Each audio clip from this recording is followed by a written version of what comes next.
I got off with the phone with a buddy. He's a recovered meth addict. He was doing it for over 10 years. And he told me that there were two types of meth addicts. One was what he was, a recreational one. A recreational one, how he describes it, was somebody that does it for fun and can't do anything else besides what people do on meth. And I asked him, what do you do on meth? He said, lock yourself up in a room and either watch porn, beat your dick, or have sex. He gets addicted to pornography. And when he has females around, you know, all they do is smoke meth and have sex. And they're so horny to a point where they can't resist it, and they just love to feel that horniness throughout the day. But they can't even have sex. That's the crazy part. They can't even get hard. Isn't that crazy to really think about? It's like, damn, you smoke meth so you can lock yourself in a room and you can't even beat your dick. And you can't even have sex with the other girl that wants to have sex. I mean, what the f you do all day? I'm the guy that floors it, hides in the corner, and doesn't want to talk to anybody. You can't get anything out of me. I like getting so messed up that I don't like to be publicly seen. I truly feel like your body is telling you that. Like, by you pooping out all that junk food, trust me, man. Go eat some McDonald's, some Jack in the Box, right? Eat that shit, take a poop, whatever, drop the kids off at the pool, right? Smell that and live in that. And then once that shit's out your system, eat healthy, like green, healthy, clean food. And then see what your poop smells like. I guarantee you that shit is not as bad. You have to find that motivation to get you to sweat out those toxins in your body. Have sex a lot more, maybe.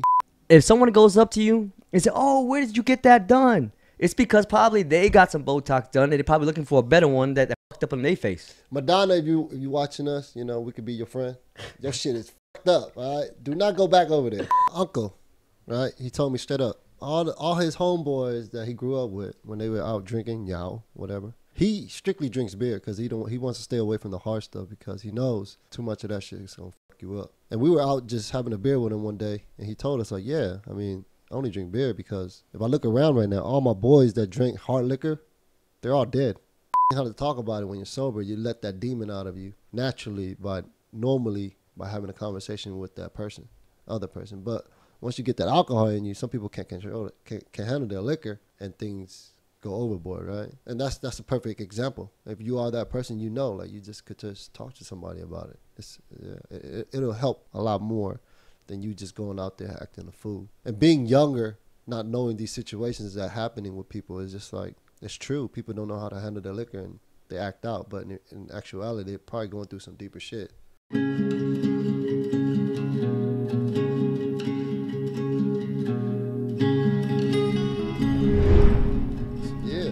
Now, we wanted to talk about certain things about what dopamine is, right?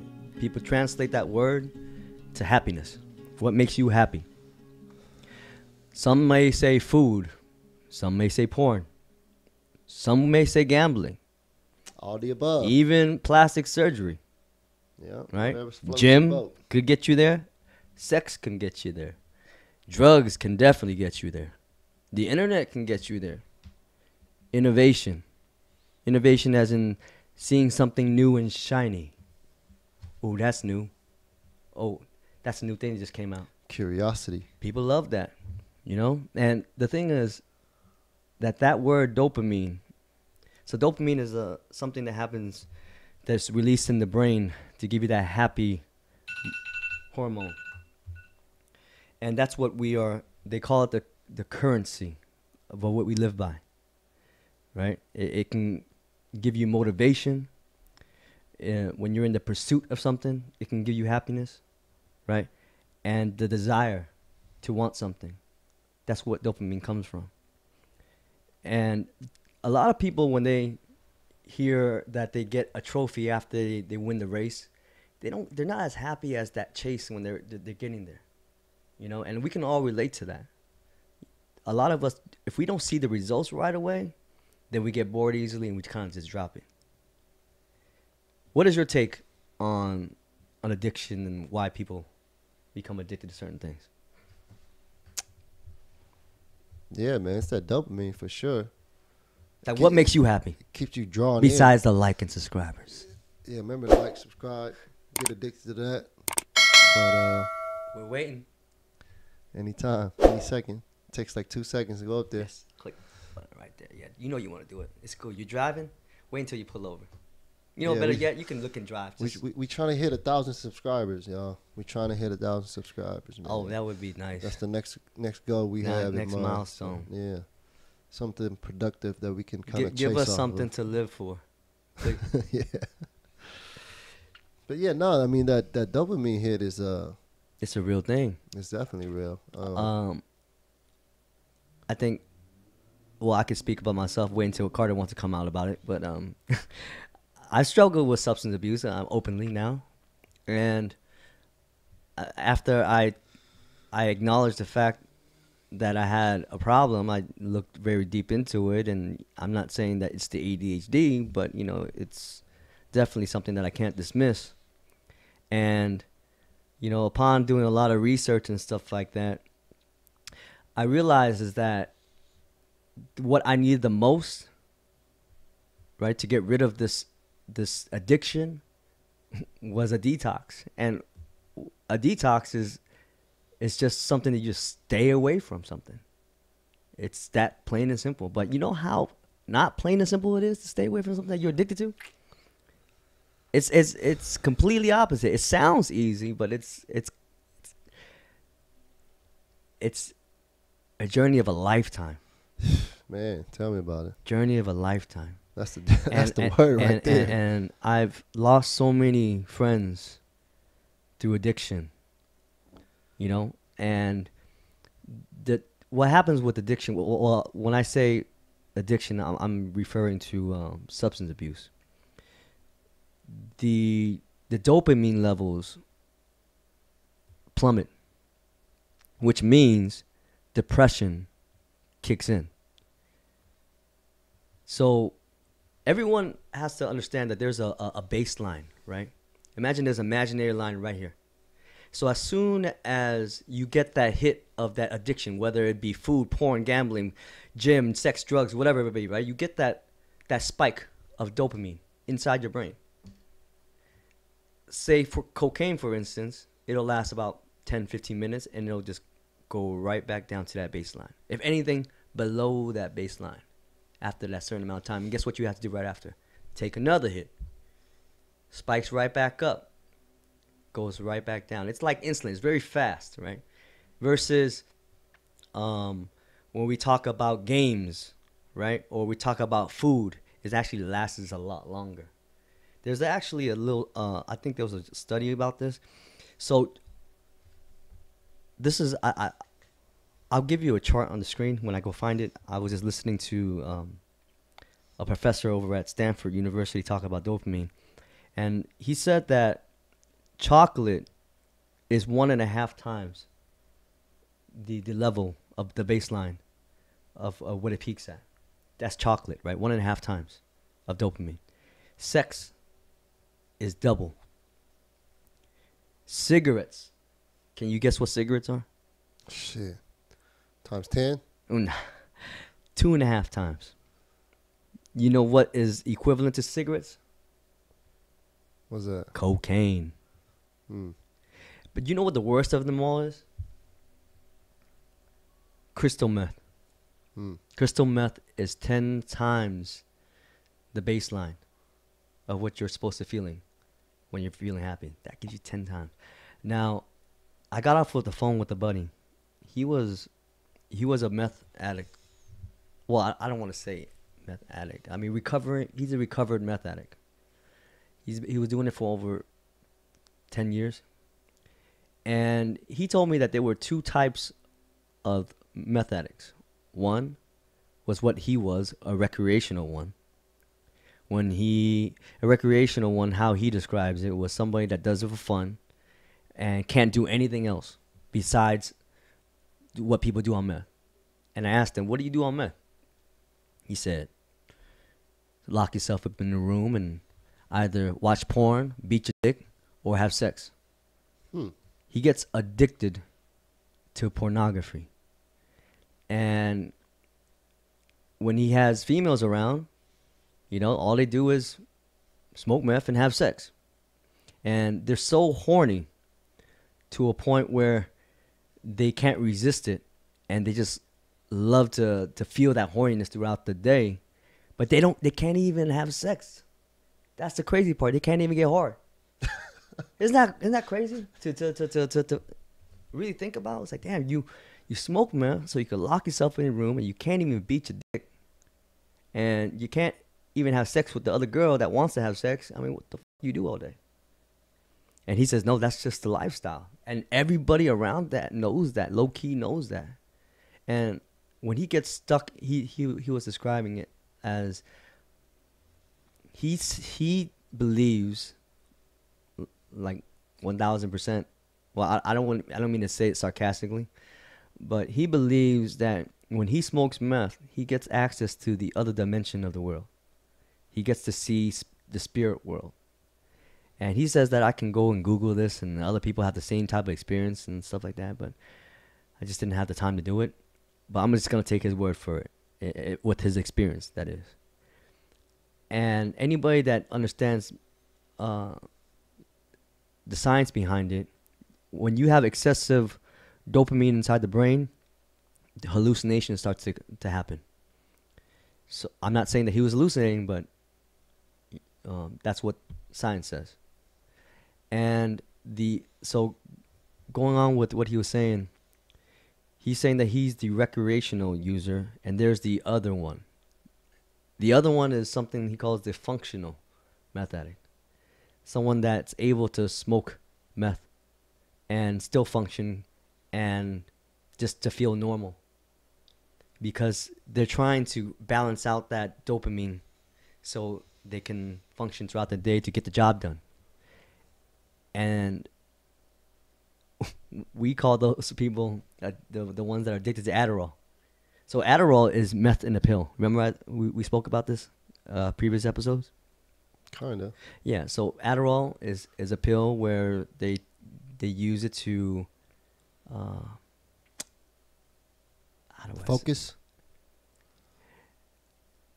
Yeah, I guess you could say. So here's the thing. People with ADHD, that's who's it for. So people with ADHD have a lower dopamine baseline than the typical person. So the reason why they have a lot of problems is because low-hanging fruit, so anything that's in front of them, they're easy to be distracted by, right? They're saying, ooh, shiny toy, ooh, whatever it is in front of them, right? Oh, drugs, ooh, whatever it might be, right? Oh, don't think about whatever's behind the hanging fruit. They just think about whatever is easy for them to get that quick fix. That's where the addiction or the miscommunication with thinking where addiction came from. But really, it's just a lower dopamine level. So with the what was that pill called again? Adderall, Ritalin. It actually boosts up your dopamine level, so you can actually have a normal dopamine level, compared to the neurotypical brain, so we can kind of balance it out to stay focused and stay on track of what you have to do. So that functional meth addict is similar to somebody that's taking Adderall, but the effects are different. Smoking meth is different from snorting meth, and injecting meth is something else too as well. So don't get those confused as well. Like, not everybody gets horny and goes behind doors, just a majority. But I don't know what the other stories, but what I do know is that when you stop smoking meth, right, we're talking 10 times the baseline, your dopamine level are plummeted. You mean you have no more motivation to do anything, you don't have any more drive, and you just don't feel like doing much, and you almost sit around and look like the lazy type. And a lot of people get branded as that, but I'm just sharing what's out there. So unless proven elsewise, I'd be more than happy to respond if somebody wants to, hit the comment on their experience of how meth is different from what these people have told me. So I don't know personally what, did I ever smoke meth? I was young back then, but I don't even have memory of it. I tried a lot of things, but I don't remember exactly what that feeling was. Even if you ask me, like, one of my favorite drugs before it was ecstasy. And you asked me how it feels like today. I know I like it. I just don't remember it. You know, when you're in it, like, when was the last time you drank? Me? Yeah. 2 weeks ago. Okay. Yeah. So are you able to bring back that feeling, describe that feeling when you were drunk? And that The feeling? I don't know. if I asked you what you like about being drunk, can you tell me? Not really. I don't really like me when I'm drunk. Okay, so if you were to do some type of drugs and stuff, right? And I tell you describe what you like about it, can you really tell me besides the it makes me feel good and what makes it feel good? Well, ecstasy I've done. Yeah, and what makes it feel good? What makes it feel good? Because for me, I'm the guy that floors it, hides in the corner, and doesn't want to talk to anybody. You can't get anything out of me. I like getting so messed up that I don't like to be publicly seen. You know, that's why I would do it at home. That's when you have issues. You know, and you know, I'm guessing people don't smoke meth out in public too. Well, it's not as accepted, right? Yeah, I don't think so. Right. It's not as accepted. Smoking crack is not as accepted, but it's accepted in Portland, Oregon. Smoking crack in public? Well, in Portland, it's legal to buy from someone. I believe it's meth. Yeah, I'm not even talking I'm about. not even sure. Yeah. But I think what I'm saying is that Coke accepted socially. Yeah. When you hang out with other people that smoke crack, then it's more accepted. You smoke meth, but what I'm saying is accepted is can you openly do it on the street like marijuana today without getting a crazy look? No. More than likely not, right? Because nobody wants secondhand. So this is one of these things where people, you know, what they do behind closed doors, right? So anyway, why am I talking about this? Addiction. I don't know. People can get addicted to a lot of things, right? Yeah, that dopamine. You're talking about that dopamine. Like gambling. Everyone knows gambling is bad for you, but they still do it. Why do you think it is that people can still win like $10 million and still lose everything the next day? Yeah, it's just fun. It's because of that happiness that it brings along with them, that chase. It's not really the reward part. It's that chase and that journey to get to that reward part. Because when people get the trophy, they get depressed after that. And then they try to figure out a way to celebrate. So they go on vacation. Well, I'm talking about celebrities amongst, like, you know, Super Bowl or championships or basketball, you know, that type of stuff, right? And to keep that thing going, you know. But majority of people, like the normal folks like you and I, if we were to do a marathon, right, we would train for the marathon, and by the time the marathon is over, we get no trophy, no nothing, no podium, and it's okay. What's next? There's not much of a climax, you can say. Yeah, just to elaborate on that, I feel like people need to be more present, you know, to counteract that. Because, like, if you keep chasing this high, this dopamine fix, this happiness, just be more present. Be more present. Be happy with whatever you have going on at the moment. Like, if you're more present with the relationships you have too, like, I'm pretty sure you can be more happy and indulge in those times you're having right now, instead of trying to chase something that you have to do to get there. Just do it naturally with the stuff you're already doing. Being more present. Being present with the situations you're in right now, with the people you around, you know? And that itself could just bring more positive dopamine fix, probably, I would feel like. You know, instead of trying to chase a high, buy something, a drug, or do something or whatever, just normally practice that positive routine that you got going on for yourself. And I feel like that would definitely counteract that. Like, if you set yourself up for something positive, but if you set yourself up for failure, like they say, more often than not, then you're gonna fail. But you gotta choose wisely. I feel like your habits, your good habits, and your day to day. Because if you're not busy enough, and you have free time, you dabble into this world, that world, whatever this dude's doing. He could be doing meth, he could be gambling, and you're not recognizing that these are bad for you. You're gonna get lost in it probably. Like they say, you get lost in the sauce, and addiction is a mother. So for those people with weak mentalities, oh man, it's gonna hit you hard. I don't even think it's a matter of weak mentality, man, because I almost feel like nor am I saying that it's not something that out of our control. I'm not saying it's disease either, because I hate it when people say that alcoholism is a disease. No, it's not a disease. It's not like cancer, that it was just came out of nowhere. You can't do nothing to combat it, right? It's just a way for people to accept that it's something much more than themselves. But nor do I want to knock that down either, because I understand that, that's what the road of recovery is submitting it to something else that's out of your control. But what I'm saying is that this stuff we can do a 180 if we wanted to. It just takes a lot. I don't even know. Sometimes, like we were saying earlier, it may take end of your lifetime. But there has to be a journey or a start, right?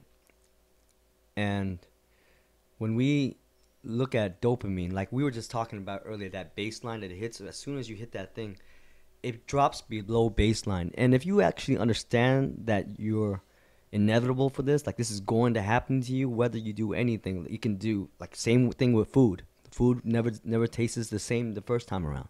It hits that dopamine very good the first time. And the second time you try the meal, it might not be as good unless you give it detox, unless you stay away from that food for a couple months or whatever it might be. They say dopamine can reset itself roughly about on average, 4 to 5 days. So if you don't like watching what we have today, watch it 4 days from now. Maybe you'll like it. So same with porn, same with gambling, same with sex, drugs, or whatever. You're going to have to detox from it and understand that there's a science chemistry in your brain, right? That's not going to make it, the same time, good, feel good the first time around. And you're going to keep chasing that. In order for you to combat this, you got to steer away from it and stay away from it, detox. And how do you do that? You ask yourself that question, like, you have to fill it in with other things. Hopefully, not other bad addictions. And that, you guys probably heard it so many times, go to the gym or do whatever. There's a lot of people, I'm not asking you to go to the gym, because it's not for everybody. And it doesn't make everyone happy, especially if you don't see the results right away. Because everybody is like that type of person where they want to see it right away. You want to take a magic pill. Everybody wants immediate satisfaction. Yeah, but that's not reality. And in order to build habit, we talked about it was like 70-something days, right? You got to be determined to see something after 70-something days. And then you can finally be... You can finally be addicted to something if you really want a good habit, if you stay on track for 70-something days. Is it 70-something days? Is it? I heard something about being 72. I heard something about 12 days to make it a habit. No, that's a bullshit gimmick, fucking advertising, marketing bullshit. They're trying to sell you. Because I tried to quit cigarettes like so many times, bro. It's so hard. Like that dopamine or whatever it is. You just gotta do cocaine, bro. But yeah, cigarettes is like the hardest addiction I could ever quit. Like alcohol. Replacement. I already, yeah. Like, so my coworker was like, he quit by taking gum. So I've been meaning to buy gum, but I enjoy smoking so much. You gotta buy a gum you like though, And that goes the same as working out. I feel like, because working out ain't for everybody, and I truly believe sweating out that sweat that you're sweating is all the toxins and bad stuff in your body that you're sweating out. I truly believe that for some reason, because it stinks. Anything that has a smell to it, from me pooping, I know it's bad anything stuff. that smell is toxic. I feel like, I truly feel like your body is telling you that. Like, by you pooping out all that junk food, trust me, man. Go eat some McDonald's, some Jack in the Box, right? Eat that shit, take a poop, whatever, drop the kids off at the pool, right? Smell that and live in that. And then, once that shit's out your system, eat healthy, like green, like healthy, clean food. And then see what your poop smells like. I guarantee you that shit is not as bad. Well, and your ass is cleaner. So before you flush today, ladies and gentlemen, make sure you smell that nice poop. I'm telling you, man, your body is telling you one thing. The way your mouth is set up is not meant to grind down meat. Your teeth, I truly feel like it's meant to break down like vegetables and blah, blah, blah. Not like, we don't have sharp teeth like tigers and shit, like to rip through carnivore through like freaking meat like that. But anyway. But yeah, man, I mean, I feel like everyone has to find out. They say that we have weak jaws now because the fact that we took away from the prehistoric times, that we used to eat raw meats and like bite into real raw animals and stuff like that, and now we just became a bunch of microwave freaking air fryer.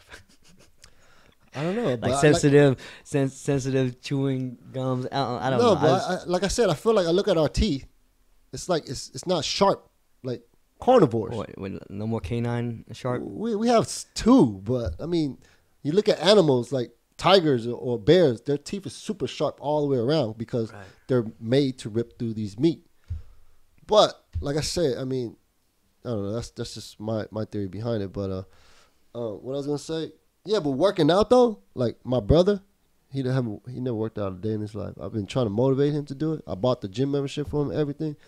But it's just, you have to know, like, everybody's motivation to work out is different. I can get excited about seeing progress, about lifting weights or whatever, right? But you have to find that motivation to get you to sweat out those toxins in your body. Have sex a lot more, maybe. What? Do something. Because if you don't sweat that out, sex, they just got watching porn, and then they got a porn addiction because But yeah, like I said, you have to fit that into your daily regimen, because if you're not sweating these things out your body, it's just being trapped in your body, and it's showing by you being oversized and having all these health issues with your blood. It's high cholesterol, high sodium, high whatever, blah blah blah. So the doctors have those prerequisites or whatever that you need for your body. For a reason. It's what's working. It's what science is proven to. If you're in this good stage, then you're okay. You're doing fine. But if you're past this stage and you start to see it, I obviously can't see it as much because I'm not overly overweight by much, I guess. But for those who are, like, dude, you can see it in your blood. Like, it's bad. So you got to sweat that shit out if you're not eating those things anymore. If you're still eating it, think about that. All that shit still staying in your body. I wanted to share something about trying to find an alternative if you guys are struggling with addiction. So the thing is that when you stay away from whatever you're addicted to, you will go below baseline and you will feel depression. That's inevitable. It's going to happen. But in order to combat that, there is actually studies with ice cold water baths. Roughly about 14 degrees Celsius, if to be exact. So they have studies about people that they follow and how your body secretes dopamine through these ice baths, not just for a short time. So say, for instance, you got a shitty hangover, you done blow the whole night, you're just drinking, and you didn't sleep yet, and you're tired, and you feel like shit, and you feel like killing yourself. Well, I don't want to say killing yourself. Sorry. You feel like shit.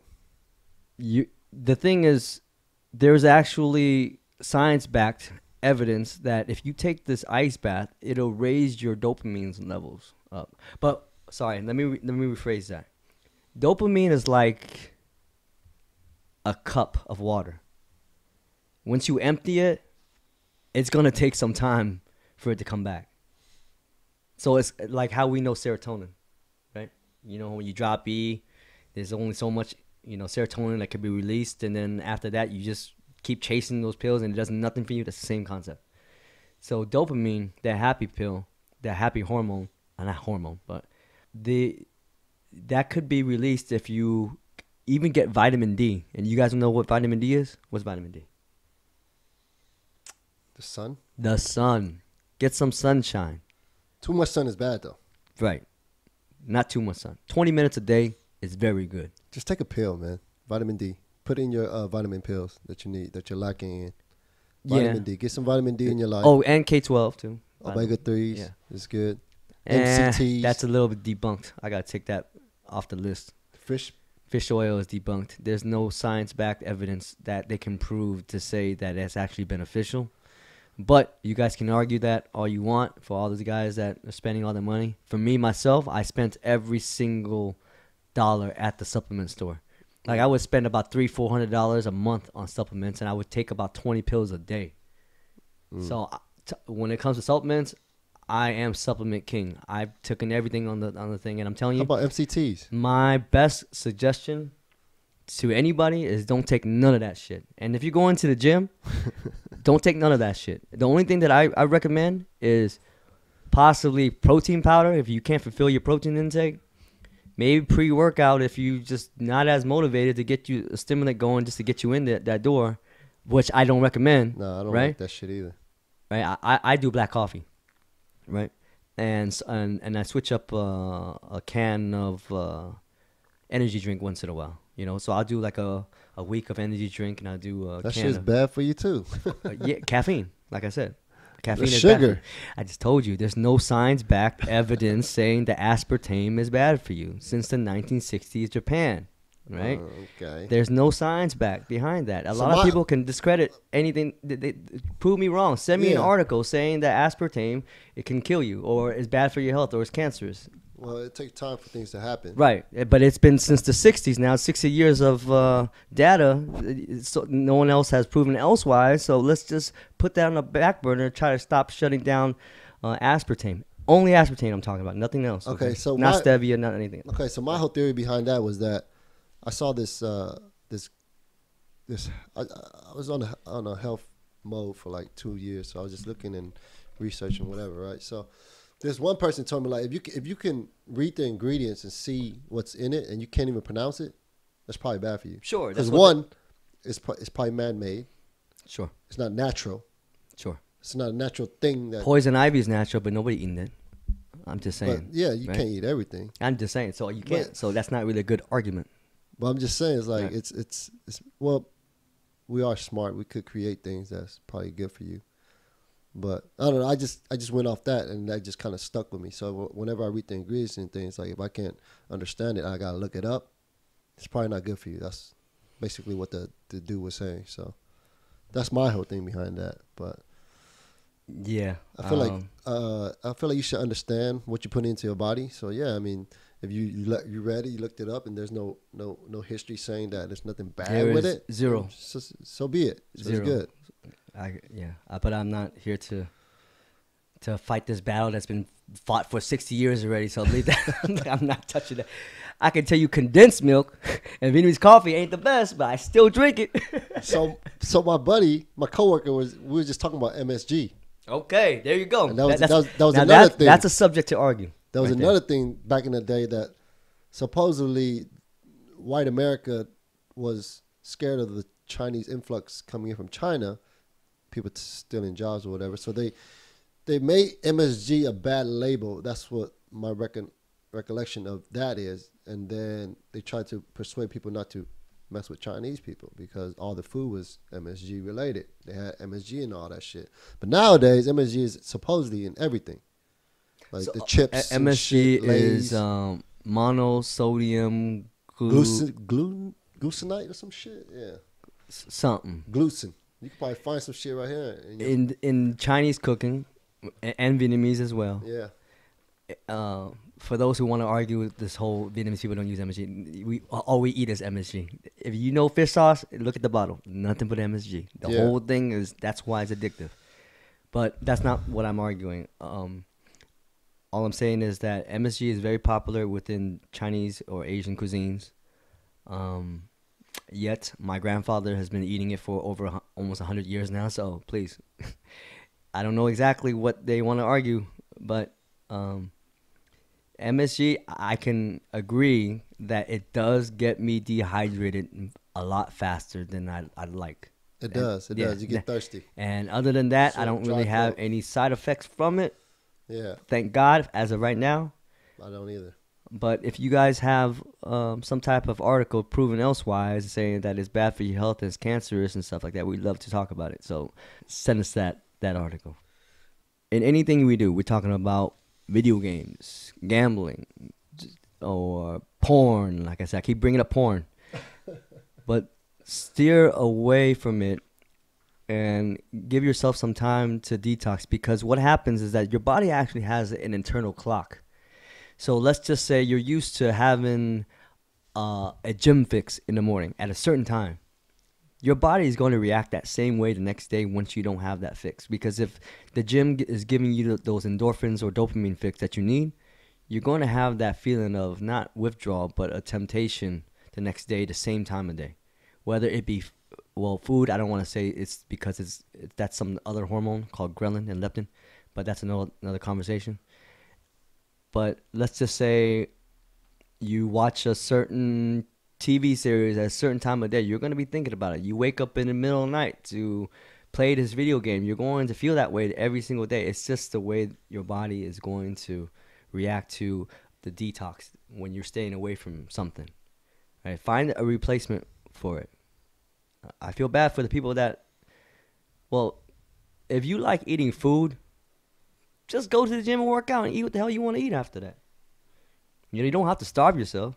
You know, or find shit, man. I don't know. When I touch food, it's a very sensitive subject. It's because a lot of people love it so much that you tell them to stay away from certain things, and they'll do it in front of you, but they'll secretly do it inside the closet and start filling their face open. You know, moderation, man. Moderation is the key. Moderation to any of these things that you might be addicted to. You can still. Too much of anything is not good. Too much. Yeah. You either gonna play it out or it's just gonna be played out for your body. Can I touch bases on plastic surgery for a second? Yeah, man. Do what you want. Because it's actually, for some people, they say it's an addiction.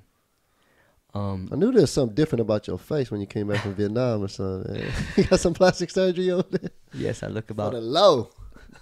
I came up with my new so my buddy is actually coming out with the skincare line. Okay. And I was telling them, I was like, man, I came up with a perfect name for you. And he's French, right? But it has nothing to do with it. But I was just saying it in the accent. Like, imagine if you came out with, you know how the French people got Lancome? Oh, no, yeah. Lancome skincare, whatever it is. Imagine if we had one called Dracula, Forever Young.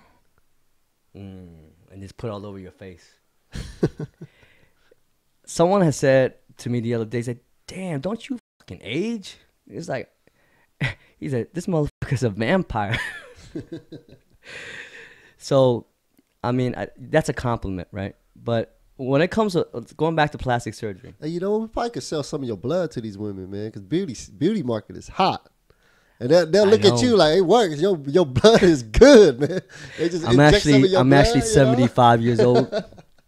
Inject some of your blood, you look young as him, man. You put my blood all over your face. Yeah. So plastic surgery, I wanted to talk about that is because some people get addicted to plastic surgery, right? We're talking about Botox. Yeah. Right? We're talking about high like cheekbones, wrinkle-free. What are these called? Addiction is real, for real, man. And no one, here's the thing. Here was their argument when I was talking to he or she. No, I don't want to address that as a pronoun. When I was talking to them, right? They had said, see, I said, name one celebrity that has good plastic surgery. And she goes, because if they had good plastic surgery, you wouldn't know about it. And I was like, nah, I can make that argument because here's the thing. We're talking about Hollywood, right? Hollywood has their hands on the best doctors in the planet. Yeah. You can say. They got the most money in the world. They got the most money in the world, and they get the best surgeons in the world. I would assume so. Yeah, you right? would Because think. they're spending top dollar. Yeah. But I have yet to see one good-looking celebrity with Botox. Because I can name drop a few, right? We're talking Rambo, Sylvester Stallone, right? 2, David Hasselhoff, right? We're talking about rich motherfuckers, right? Sylvester looks good, man, for his age, bro. No, but you see the Botox though. A good Botox But means just you can't tell you got Botox. But just imagine he doesn't have it. How wrinkled he would be, or how old he would look. Older. Man, he here's would the look. thing, man. Well, I'm sorry to say this. That's unfair for the ladies, but men, when they get older, they have wrinkles. It's actually a sign of attraction, right? What? Yeah, because they actually see. Tell my wife that. They see wisdom in men with wrinkles. Mm. At least that's what that's what they say, right? And I would like to believe so. And unfortunately, you know, when women they see wrinkles in themselves, they don't like to own it, and then they try to, you know, do something about it. I myself, Moderation. so I don't know any celebrities that paid top dollar. Like, you think about it. What's her name? That white woman that got Madonna. locked up. Okay, Madonna. Perfect example. Yeah, she She- toe up. Right? She's got all the money in the world, but you could still tell. So here's the thing, right? She ain't got no real friends. Because if it was a real friend or real family member, they would have said, hey, man, they done fucked up on your face, man. But no, nobody's saying nothing. You know how rude that is to walk up to somebody and say, yo, who the fuck did your job? Nobody's going to say it. They're going to say it behind your back, but they're not going to say it in front of your face. That's just the way people are. Unfortunately, if you are doing the Botox, no one's going to tell you that they did a bad job or it was noticeable. If someone goes up to you and say, oh, where did you get that done? It's because probably they got some Botox done and they're probably looking for a better one that fucked up on their face. Madonna, if you watching us, you know, we could be your friend. Your shit is fucked up, all right? Do not go back over there, please. But when it comes to Vietnam, I'm not going to lie. Their plastic surgery, whoever they go through and stuff like that, when it comes to nose jobs, it's been so popular now. Like, the thing is, Vietnamese people, they're obsessed with, they call it tall noses. You know why they call it tall noses? Probably. Because of that bridge. You know, they call it mũi cao. I never understood it at first. I got a fucked up nose. I don't have a small one. Man, I got a fucking... You got a pretty cool nose. No, I got my a shit's hideous big. nose. My shit's So big. the thing is, right, the women, I don't know who started that, but they apparently, white people were the one that brought it on, right? And I used to always hear people Motherfuckers. say, oh, mũi cao. I was like, what the hell does that even mean? Mm. I just translated it. It said tall nose. I said, what the fuck is a tall nose? So when your nose starts from the top of your forehead, comes all the way down to your bottom of your lip, you have a tall nose. And people actually envy that. They like it because it's what white people have, right? And they have that image of looking, it's the exotic look that people go by. I wouldn't just say white people. I would say all people. Besides Asians? No, I mean, there's beautiful Asian people too. No, I'm talking about tall noses. What tall noses too, probably. Because I If truly they're like mixed with albino white. no. Because at one point in my life, I was really like, why all these Asian people hella small, right? Why we all so short? But if you go like to Asian shit, there's like tall ass Asian people. Neanderthal. It's just looking certain people are just short. So I was like, it's not for everyone. Then it's just like with your high nose. I feel like there's a lot of, because I mean, you could just look at a person and just naturally like the features. Eyelid surgery is big, right? Yeah, Think about amongst the Asian people yeah, they like that too. because they're very self conscious about having double eyelids, right? It's a big thing in the Vietnamese culture. So I am one of the rare breeds that don't have double eyelids, and when I do have it, it's because I'm tired or I'm high as hell. It's only one or the other. And it was such a big deal when I saw my kids, my 2 daughters have it, you know, because I all the last 2 decades I've been seeing all these girls with tape on their face and stuff like that, and you know, people will be clowning and stuff, and I feel bad. It's like, damn, I wish my daughter doesn't have to go through that. You know, it's one of these things that you kind of wish that, you know, everyone kind of has, right? The marketing scheme. Yeah, so the thing is that in Korea, man, the guys, none of them have double eyelids, and they're freaking killing it, right? As celebrities, like they look the way they look. They have a weak jawline. Sorry, all my Korean guys, I don't know who's watching, but they have a weaker jawline, and they don't have double eyelids, and ladies love them over there. So the beauty is in the eye of the beholder. So it's a fucking marketing scheme, you know. Whatever. Don't buy into that whole Country plastic surgery shit. You living in this, you know. fucking But if you got marketing double scheme. D's, go ahead, keep them. You know. But the whole lip Botox and face injections, nobody's saying to anything, y'all. They're not doing you guys any service. Nobody's really looking out for you guys. Just, I'm not saying call it quits, but ease off a little bit because moderation. Yeah, please, moderation, people. That's you know, the key. That's as a matter key motherfucking word to life, man. Moderation. Moderation. Everybody should get that shit tattooed on their forehead or something. But the more you look into that word and hold that word true to yourself, I feel like you truly would be a better person if you do everything in moderation. What you think? Moderation. I don't know. I never hit that line yet. One of my close friends said to me, he said, Jimmy, you can never ever just chill and just drink, like have a little buzz. You're like 0 to 100 real quick. And I've never been a fan of staying right in the middle. I feel like that's all of my friends too. We just go at it. Like it's not good.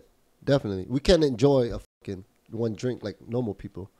We just sip on that little shot. We on that dopamine chase, that's why. It's just a bad habit of shooting shit and getting fucked up and wild and partying that we grew up in. That lifestyle that we grew up in. We always want to down hella beer, hella alcohol, get fucked up and just do stupid shit for the fun. And that shit, it was hard to shake as we got older. But in actuality, you look at the movies and shit, like how people are supposed to enjoy their drink, have a nice little setup, enjoy that one drink and just sip on it. That's how we supposed to enjoy that shit, not like go crazy with it, man. I mean, at the end of the day, people shoot shots was because it was a cheap ass drink and you had to shoot it because you didn't want to taste it. But that's why you invested in a nice drink. You just sip on it and enjoy that buzz with your folks. I'm not trying to use this as an excuse, but I pee a lot, and beer doesn't really do the job for me. And it takes me about like, I'm not going to challenge anybody to go have a beer, by the way, when I say this, but I can drink a lot of beers, and it just pisses me off because I just pee all day. Yeah. And there's no public restrooms where we go drink, and I just rather drink shots because I can hold my piss until I get home. Yep, that was one thing I did too. Yeah, that was one of my main things, But you get so much more fucked up though. So right. I mean, so I actually relapsed the other day. I'm not gonna call it relapse because I was never counting. Mm-hmm. But I drank. I drank for about. So I drank about 10, 15 shots that night, and not in a row. I just want to say this was in the time span about like 7-8 hours. So give or take 2 shots an hour. That's not much, right? But I didn't get messed up. I didn't want to do blow. I didn't want to do anything. And what kind of shocked me was I still had my tolerance. I thought that I was going to be absent for quite some time and probably take like 2 shots and get messed up, but that wasn't the case. This is the longest I ever stayed away from alcohol. So, and I didn't want to drink the next day, nor did I feel messed up the very next day because I didn't have anything in my nose. So it was actually a beautiful morning the next day. You know how nice it is to wake up and not hungover, even though you drank, quite a lot the day before. But I was smart about it this time around. I was like, okay, I know I'm going to be drinking. I'm going to take some vitamin B12. I'm going to drink a lot of electrolytes. I've been drinking this electrolyte powder well, anyway, change subject. But anyway, hydrate yourself before you go drink and you'll be fine the next day. Yeah, shout out to my nieces out there, Y'all just stepping into the world 2021. You see, this is the things I could have been telling you about. But now you get to listen to our show and listen to Uncle Jimmy here preach about taking B12, take a lot of electrolytes. Yes. Take things in moderation, and you'll be fine. Right. And the thing is, too, here's the thing that a lot of people will say, to eat while you are drinking because it can absorb most of the alcohol. Mm-hmm. But I'm going to tell you straight up, don't do it. It's because if you understand the body, the liver, and the pancreas, what its job is to do is to metabolize the toxins in your body, which is one, alcohol. Toxins. Yeah, it's toxins. It's toxic. So your body reacts to the alcohol like it's a toxin, and it tries to metabolize it, and it prioritizes that. So what it does when you're actually eating is that it's absorbing everything. Meaning that whatever you're eating, that pizza that you decided to snack on that night, the extra couple thousand calories or whatever it was, you're going to feel it the next day. And that sodium bloat is going to come. So I would rather you guys look at it like this.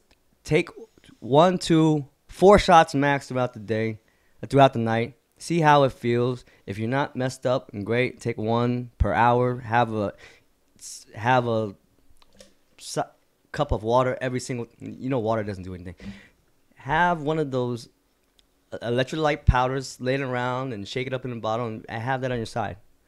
And just don't be ashamed of being able to drink a little, because I think that's the thing. In our culture, in general, especially Vietnamese people, we take pride in being able to outdrink people, right? And that's not good to live by, because at the end of the day, you will be the one suffering at the hospital, having an ulcer, having a liver fucking problem, or whatever it might be, right? Just to have recognition of being able to be the last one standing. Fuck that. No point and no glory in doing any of that shit. Another thing, my uncle, right? He told me straight up, all his homeboys that he grew up with when they were out drinking, whatever. He strictly drinks beer because he wants to stay away from the hard stuff, because he knows too much of that shit is gonna fuck you up. And we were out just having a beer with him one day, and he told us, like, yeah, I mean, I only drink beer because if I look around right now, all my boys that drink hard liquor, they're all dead. They're all gone. They all passed before him. So just think about that, like how hard it is on your body when you're into these parties and living that lifestyle. It's just crazy, man. You just got to learn to enjoy yourself with that little bit. You know what I'm saying? That moderation is key, man. No, seriously, like, you think about the blow that we do that tricks your mind mentally and your liver mentally. Well, it doesn't even trick your liver. It just trick your mind so that you could indulge more. Think how much more alcohol you're consuming and putting into your liver, into your body. Just think about that. Like, confident people don't need alcohol like that. I think it's the reason why we drink so much is because we like to let loose, right? Let loose is let our true side come out. But if we were not really true side, it was just not let go. You don't like to own that true side. That's why. So that's not me. I'm just no. I mean, I keep let it real. go. Let go. That's right. No. Yeah, I keep it real. If I'm drunk or I'm not, I'm saying the same shit. But just one thing that I don't like about myself is that I'm more of an asshole when I'm drunk. Okay. So that's the only thing that I take away from. That's why I don't like being drunk, because I'm more obnoxious. I'm already obnoxious myself. Not being on alcohol, you can ask my family, but I'm a times 10. I'm just not very respectful. No, you're not giving yourself enough credit, man. You're boundaries and shit when you're sober. Yeah. When you're drunk, it could, it all determines on who's around your surroundings and the function that you're at. Mm-hmm. Yeah. Yeah, but when I go drink with you, we're solo, so it's different. Versus when you're in a big group, it's different too. You have a different character, and that goes with everybody too. Everyone wants to be loud and fun and whatnot. I think I'm pretty the same. Anywhere I'm at when I'm drunk, though.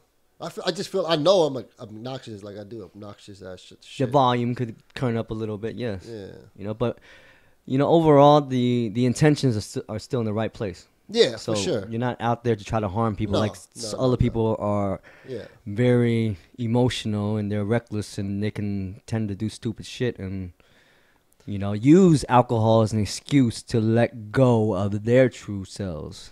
So yeah, I want us to speak on that. Yeah, definitely, because like I said, like some people need that extra push, that liquid courage to kind of get them out of that mental state that they're in, so they lash out and they act in certain ways. It gives them an excuse because they couldn't deal with it while they're sober.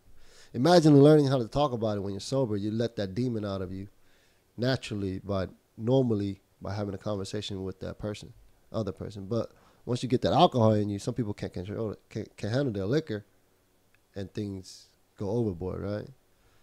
And that's a perfect example. If you are that person, like you just could just talk to somebody about it. It'll help a lot more than you just going out there acting a fool.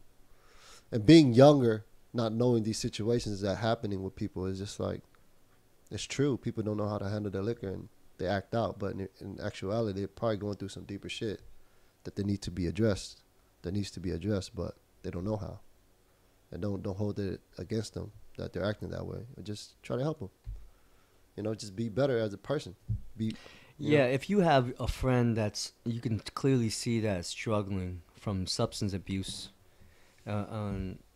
or alcoholism or whatever the case might be, porn. You want to be that friend that can Sorry to speak laugh. up. Sorry to laugh. It's just a funny thing. Porn.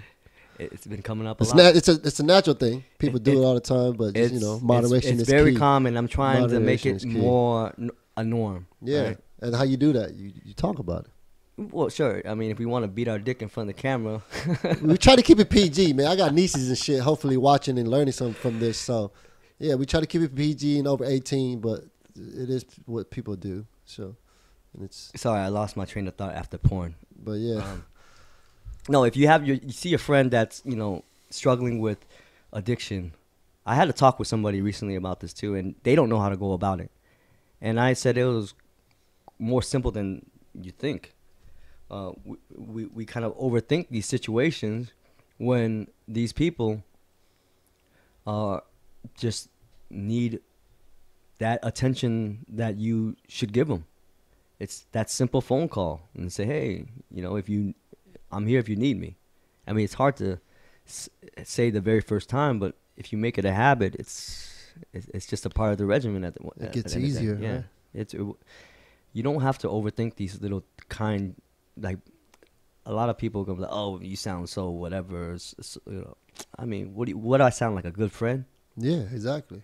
A good human being, good right? spiritual human being. You guys just hating on having a good friend around. You're not used to seeing that. Yeah, that normal politeness. You don't even know of how being much, a fucking person. Yeah, you don't know how much I just wished I had a friend during that time when I was depressed. Just reach out to me and say, hey, how you doing? Everything okay? Yeah, I'm here. You need me. Not one person. Because here's the thing, not one person reached out is because not one person not told. I couldn't imagine if I was more vocal about it and to see how much love I could possibly get. But the thing is that we don't give ourselves enough credit to feel like we deserve that love, reciprocate. We give it towards other people, but we're insecure with ourselves, and we're not sure if we say it, they'll return the favor, so we just get drawn back, and we don't even bother saying it anymore. Yeah. It's because we're afraid of rejection. But you know what? It's only normal to feel this way. Your family loves you more than you give yourself that credit. You get stronger from rejection because you choose to do better and not get rejected again. So it's okay to own up to that. You know what I'm saying? Rejection is nothing. It's something you to bounce back stronger from. You know what I'm saying? So that's what I truly feel about rejection. It's like, try to learn to be normal with it because you're shooting your shot. And if it doesn't work out the first time, so be it. But you'll come back. You'll do better. That's the whole point of it, right? Lesson learning. Learning your lessons or whatever. So, yeah, man, don't be afraid of rejection. Rejection is nothing. It's just no harm, no foul, right? So, yeah, man. Yeah, I think most of my life I'm used to being the last one picked, so I'm not really too worried about rejection. If anything, I actually promote it and saying that that's how you just grow as a person. And you know how to handle objections from people. That's the key thing. It's like, don't let it bother you. It's just a part of life. But if you think that you walk around life and no one's going to say no to you, you're fucking crazy.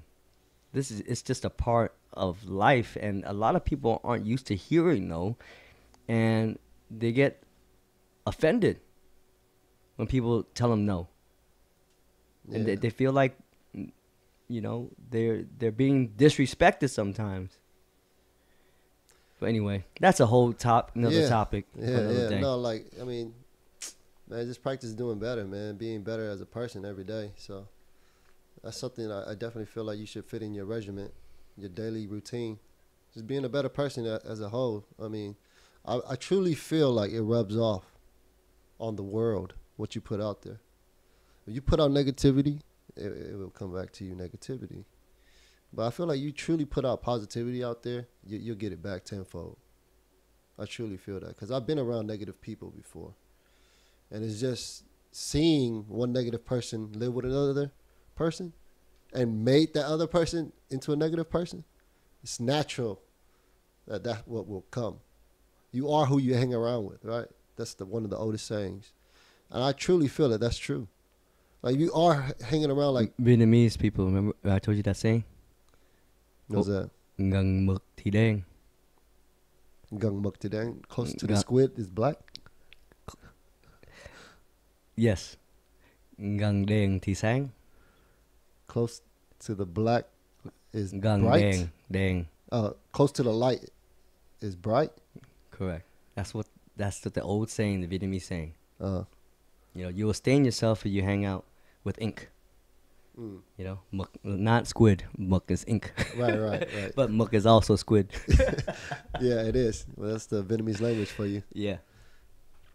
Very confusing, but yeah, that's true. You know, like, man, I mean, I wish you guys could just truly take something positive from what we're doing here and put it on repeat, because I truly feel behind a parent's role is to truly guide their kid.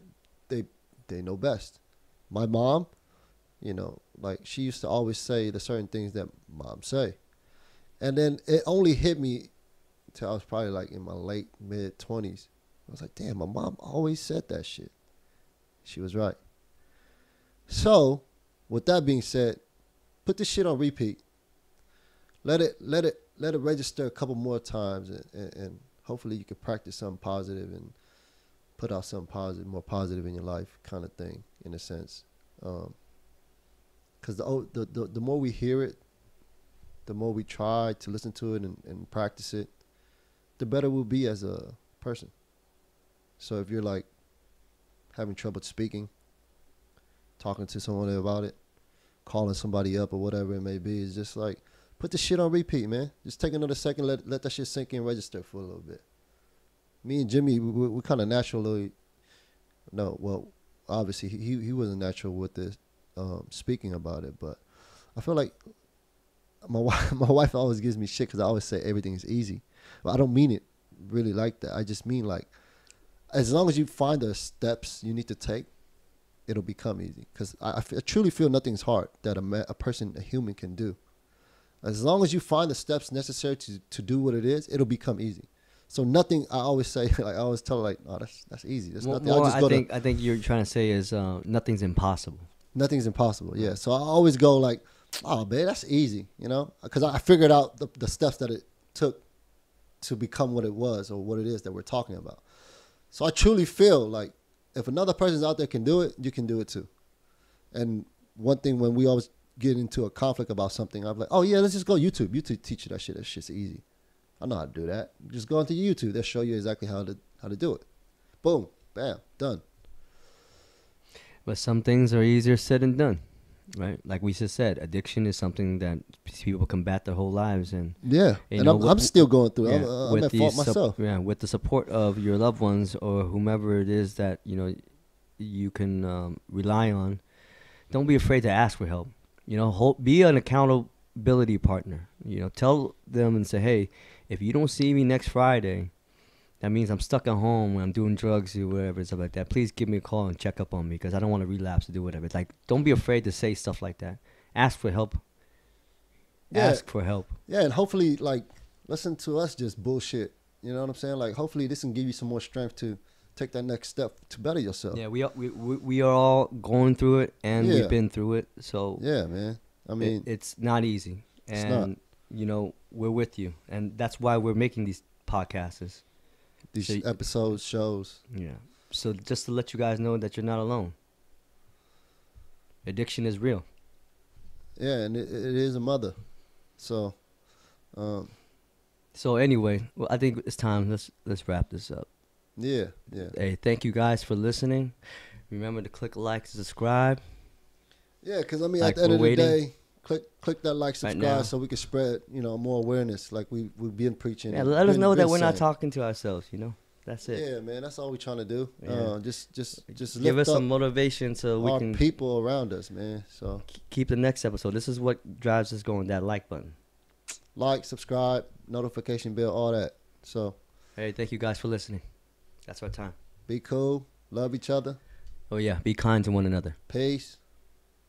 And what do? You forgot to say it. We cheers. No, Mokabayo. no. Oh. Check in with who? Checking with your loved ones, man. There you go. Yeah. Peace. Peace.